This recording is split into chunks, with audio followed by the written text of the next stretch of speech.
In the Ashanti region of Ghana, Kente cloth is a great status symbol, marking your wealth and, in the past, your office. Something to be worn on important occasions and by important people. As the art historian in Ghana, Professor Kojo Fosu, wrote, "A typical Kente fabric is woven in narrow strips. Each strip contains a series of bands, designed in intricate, multicoloured geometrical patterns, alternated by other bands of simple linear designs in contrasting coordinated colours for harmonious effect. Each pattern is named after an historical event, or a person, or is connected with a proverb." An important decision which every weaver has to make is what kind of cloth is he going to weave, because it is the design that will determine the colors of the yarn that he has to put on the bobbin and subsequently on the warp. The second process is to put the warp thread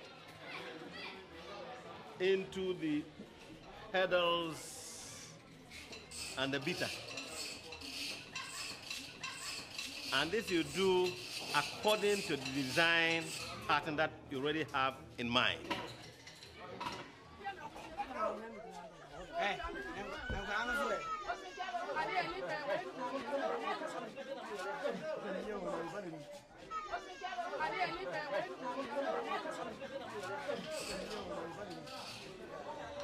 After putting the warp thread into the various heddles and bitter, the whole thing is brought into a loom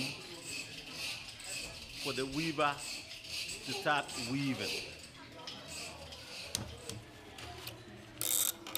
There are two sets of heddle.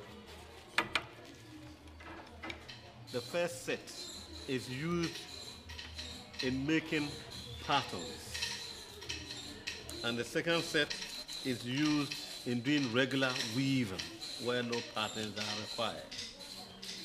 Now, in this particular pattern, I'm using both the pattern making heddle and the regular weaving heddle at the same time.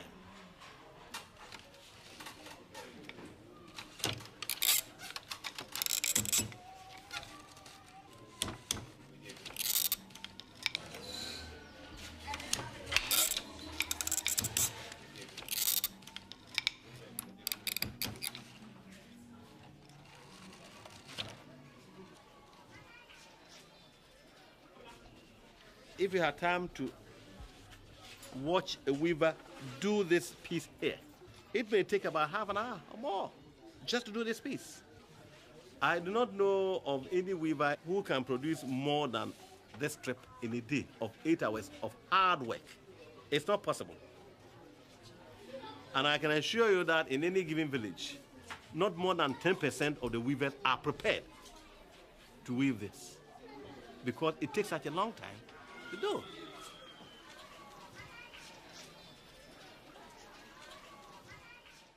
This is an old design, and remember, they had access to black and white.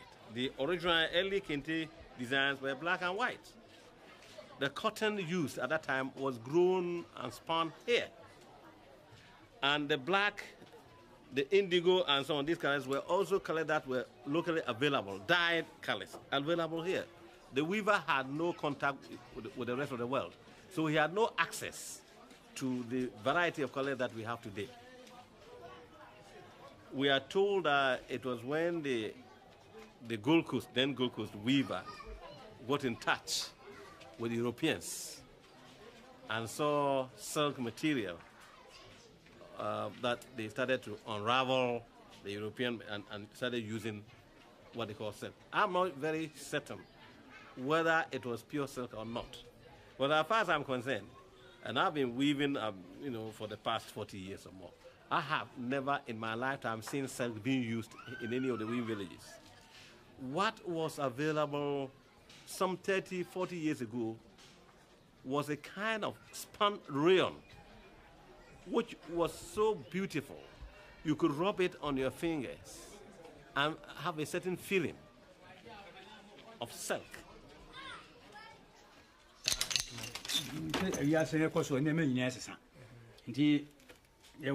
Black, red, gold,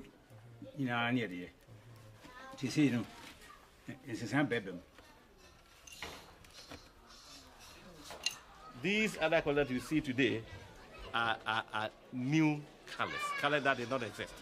And we have used them in producing traditional designs in order to make people attractive. We have used what we call metallic. When you wear it to party in the night, it reflects, you see, metallic yarn.